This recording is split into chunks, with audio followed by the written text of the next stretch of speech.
tardes, compañeiros. Os nenos e nenas de sexto de Vilatuxe queremos vos recomendar un libro.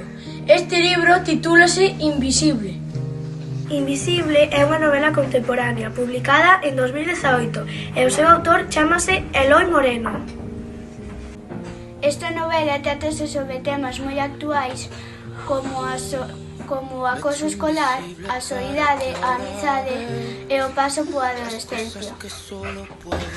Os protagonistas principais son o chico invisible. Ele é o protagonista principal. Encántalle ler cómics e é moi bo estudando. El ten dous amigos, Kiri, que é a moza que lle gusta, e Zaro, que é outro amigo de infancia, pero sufre acoso por outro rapaz do instituto.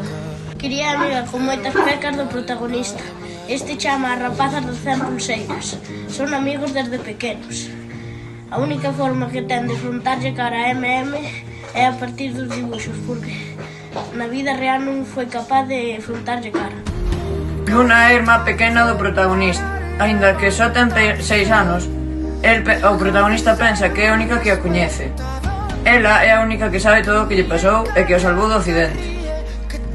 Zaro, o neno da cicatriz na cella, é o mellor amigo do protagonista. De pequeno tivo un accidente coa bicicleta, do que o salvou o protagonista. Zaro non é capaz de axudar ao seu amigo. A profesora de literatura é a única que presta atención ao problema de acoso que hai no instituto. Comunícalle a directora, pero a directora non lle presta atención.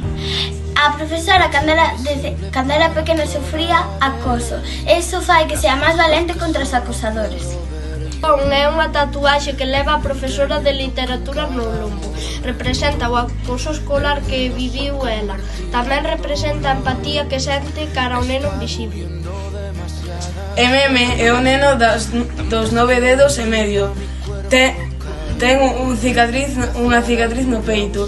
É o macarra da clase, mal estudiante e acomplexado. É un neno con moitas frustracións e ira, que lle fai acosar e maltratar ao neno invisible no instituto. Cando era pequeno, sufriu un accidente de tráfico.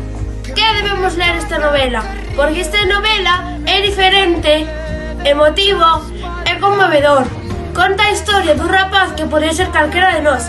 Quen alguna vez non quixo ser invisible? Quen quixo deixalo de ser? Animadevos a ler este libro. Chao!